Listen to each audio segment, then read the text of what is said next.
Clare's declaration left the entire Wilson clan dumbfounded. They all thought she'd lost her mind. Talk about a death wish, hogging the spotlight like that. What could possibly come from it besides utter humiliation? Emgrand Group was the biggest conglomerate in Orris Hill. What would they want with some small fry like the Wilsons? Anyone volunteering for this guaranteed train wreck was doomed to fail. Harold couldn't resist mocking her.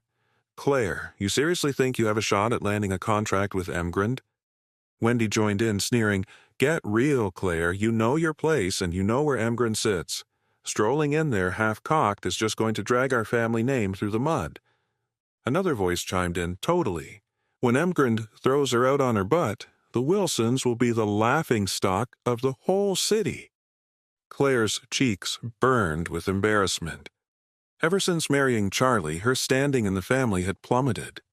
She felt increasingly sidelined, nearly pushed out entirely. Even her parents were targets of constant ridicule. Deep down, Clare hoped scoring this Emgrand project would cement her position and let her parents hold their heads high again.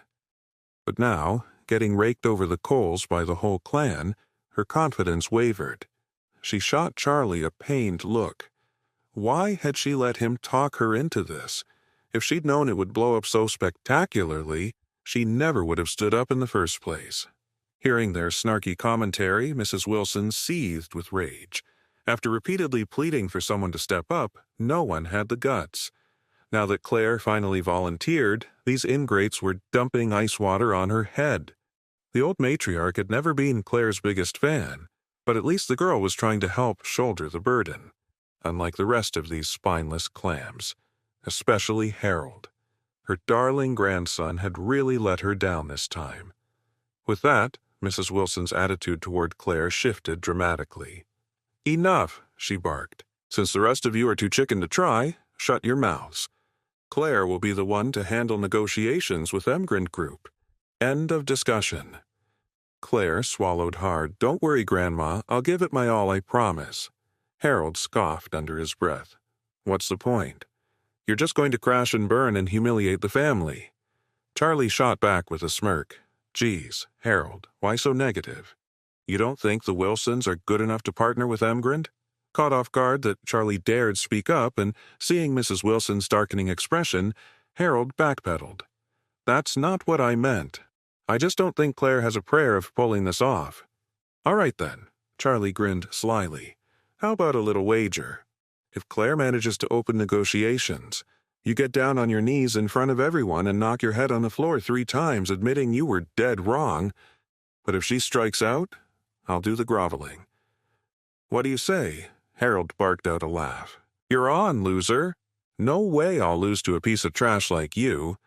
Charlie nodded, looking smug. "Okay, the whole family is witness. If either of us Welches were basically wishing death on our parents and grandparents." He made sure to emphasize grandparents, knowing Harold wouldn't dare back out if it meant cursing his beloved grandma to an early grave. Mrs. Wilson would have his head. "Fine by me," Harold crowed, oblivious to the trap he'd just walked into. In his mind, losing was impossible.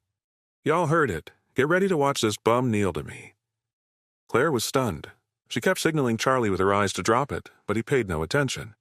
Mrs. Wilson couldn't care less about their little pissing contest. Her sole focus was getting the Wilsons on Emgrand's partner list. If Clare pulled that off, she wouldn't even blink if Harold had to call Charlie Daddy. "Enough," she declared. "Clare, you have 3 days to land that contract. This meeting is adjourned." Back home, Elaine and Jacob laid into Clare and Charlie. "Have you lost your mind, young lady?" Elaine ranted, "letting that good-for-nothing fill your head with crazy talk?" Jacob joined in, berating his son-in-law. "Charlie, you wastrel, you've doomed my little girl with your idiocy." Jacob continued angrily. "If she can't even get her foot in the door with Emgrand, the family will ice her out for sure. And you worthless sack of crap, will have to get on your knees and grovel to Harold in front of everybody. You want to see her lose everything?" Charlie replied firmly. "Listen, Dad, Mom, if Clare can just open a dialogue with them initially, it'll solve all our problems." "Shut your trap," Jacob snapped. "Emgrand Group is way out of our league. Why would they even give us the time of day? Unfazed, Charlie smiled. Maybe they will, who knows? I truly believe Claire's got this in the bag. She'll bring home that contract, guaranteed. Elaine's nostrils flared as she sneered at him. Oh, you think so? What are you, the frickin' chairman of Emgrand? Quit talking out your butt, you useless turd. Shut your pie hole already. Seeing their relentless attacks on Charlie, Claire sighed. Mom, Dad, this isn't his fault. I'm just sick of being looked down on. Haven't we eaten enough crow over the years? Elaine shot back. Then you never should have agreed to this. Forget you, even if your grandma herself showed up, Emgrand wouldn't give her the time of day. Charlie watched the absurd scene unfold with a wry smile. His snobby in-laws would never believe the truth, even if it slapped them in the face. He was the chairman of Emgrand Group, for crying out loud. Just then, there was a knock at the door. I'll get it, Elaine huffed, pulling it open. In waltzed a snazzily dressed young man in a designer suit, sporting a luxury watch that had to be worth at least a few million. He was the total package. Looks, style, the works. Well, if it isn't Wendell, Elaine gushed. What brings you here? This was none other than Wendell Jones, scion of the powerful Jones family and Claire's longtime admirer. Flashing a megawatt grin, Wendell explained, Hey, Auntie, word on the street is Claire's spearheading the Emgrand partnership. I'm here to offer my expertise. Oh, you're a lifesaver. Elaine practically swooned, welcoming him in like a conquering hero. So, Wendell, got any bright ideas for helping Claire land this contract? Wendell nodded confidently, completely ignoring Charlie, who might as well have been an ant on the sidewalk. He made a beeline for Claire, giving her a suave smile. Claire, I'm a little hurt you didn't loop me in on this, but don't worry, my company has an in with Emgrand. I'll have my dad pull some strings, go to bat for you 100%. In reality, Wendell's father wielded nowhere near that kind of clout. This was all a ruse to impress Claire. She'd always sensed his underlying agenda, so her reply was frosty. That's very kind of you, Wendell. I appreciate it, but I'll handle this myself. Are you out of your mind, girl? Elaine sputtered in disbelief. Wendell is graciously offering to help, and you give him the cold shoulder. Claire fell silent, but Charlie piped up, clearly amused. Color me curious, Mr. Jones. What exactly can you do to grease the wheels? Emgrand Group is a massive conglomerate. You really have the juice to get Claire that contract?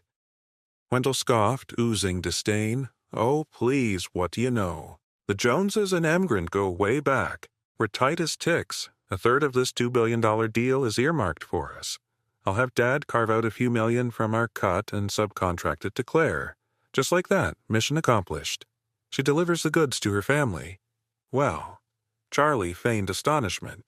I had no idea your family was so deeply entrenched with Emgrand. Damn straight, Wendell declared smugly. Everybody who's anybody in Orris Hill knows the Jones name is synonymous with Emgrand Group. We're in lockstep. Wendell turned to Charlie with a sneer. Listen up, chump. Stop holding Claire back like some bottom-feeding toad in a well. A loser like you can't give her anything. You're just a roadblock to her success. Claire's voice was pure ice. Excuse me, Mr. Jones, but I don't require your assistance, and you will not disrespect my husband. Flabbergasted, Wendell sputtered. Are you kidding me, Claire? I'm throwing you a lifeline here, and you're still defending this man? What could he possibly offer you? He is not worthless, Claire declared firmly. He is my husband. Wendell was seething now, his face twisted in fury. Fine then, look a gift horse in the mouth. We'll see how well you manage this mess solo. When it all blows up in your face, don't come crying to me that I didn't throw you a bone. He whipped around and stormed out, slamming the door so hard it rattled. Elaine moved to chase after him, but he was long gone. Smacking her thighs in frustration, she rounded on Charlie, jabbing a finger in his face. This is all your damn fault, you useless sack of crap. The only thing you're good for is screwing things up for her. Mr. Jones was going out of his way to extend an olive branch, and you had to piss him off. Charlie just shrugged, unfazed. Mom, he was all talk. The guy can't even snag a deal with Emgrand himself. How's he supposed to bail out Claire? That's bullcrap and you know it. Elaine practically screamed. The Joneses have a third of Emgrand's business in their pocket. Shows what you know, you ignorant turd. Internally, Charlie scoffed, he was intimately familiar with the Jones family's capabilities, or lack thereof. One thing he knew for dead certain. Amgren Group would never partner with the likes of them. And even if, by some crazy fluke, Amgren and the Joneses had done big business in the past, well, that train was about to go off the rails permanently starting now. Of course, Claire was oblivious to her husband's train of thought. She turned to her irate mother, trying to smooth things over. "Mom, don't take this out on Charlie. I'll handle it when I meet with Amgren, okay? We can talk after." "God give me strength," Elaine groaned dramatically. It was just her rotten luck to be saddled with a deadbeat husband only to watch her daughter follow suit. The unfairness of it all.